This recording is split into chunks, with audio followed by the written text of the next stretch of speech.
Hello, everyone. I'd like to welcome everyone back to my podcast. And today I'd like to talk about something I found very interesting because it could manipulate people who believe anything they see in social media. It's called media manipulation. Now, I believe that false information is harmful for society because people can spread false information to other people and they would believe it easily. There are millions of websites in social media, and some have facts, but there are others that are very biased about certain topics. And today I have found two articles about Anthony Albanese, and both articles are biased against him. Article 1 was created on October 9th, 2024 at exactly 11:04 a.m. And it was made by Patrick Hannaford, and the title is Correlation Attacks Anthony Albanese for Tourette's comment, claiming it revealed the Prime Minister's true colors. The second article that I also found interesting has the same topic about Anthony Albanese, and it is also biased like the first article I found. The second article was made on October 9th, 2024 at exactly 12:47 a.m. and it is called Albo's Groveling Apology After Tourette's Slur. The articles I have chosen shows pictures that could make people think negatively about Anthony Albanese. I've also seen words like grovel and slammed used to describe him. All the drama and hate was started when Anthony Albanese said to the shadow minister if he had Tourette's or something, which was not a good thing to say because now there are a lot of people criticizing him and they are saying that Anthony Albanese should showed his true character for saying this. After Anthony Albanese said this, he did try and withdraw his statement and apologize for even saying it, but people heard it and did not appreciate what he said about Tourette's.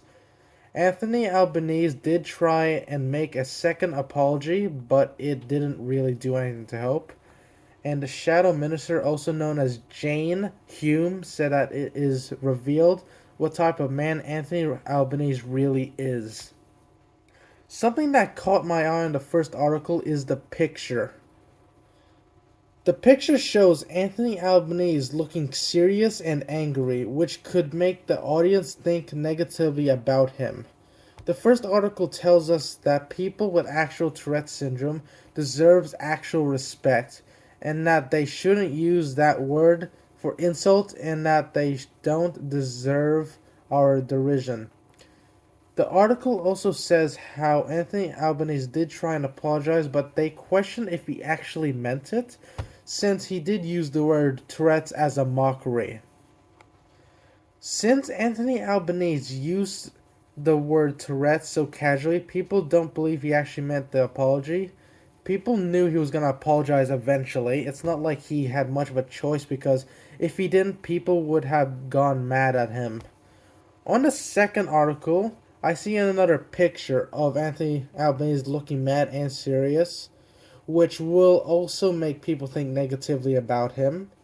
Now, what I found interesting about this article is that the kind of words they use, words like groveling, they say how Anthony Albanese did a groveling apology because he was slammed for suggesting his opponent had Tourette's.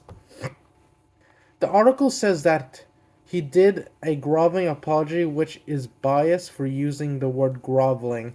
The article could be over exaggerating it because groveling means being on your knees with your face downwards, bragging for forgiveness to the public.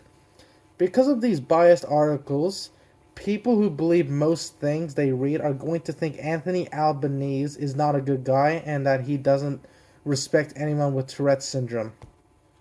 That is why biased articles can manipulate the media. This is why I believe that false information is very harmful to the public because it could manipulate people to hate on something they don't fully understand. It's better knowing the whole story with facts, and when you know all the right information, you can have a better opinion instead of getting manipulated by a biased article into hating something you don't fully understand. Okay, everyone, that's the end of today's podcast. I hope everyone's enjoyed today's episode and have a good night.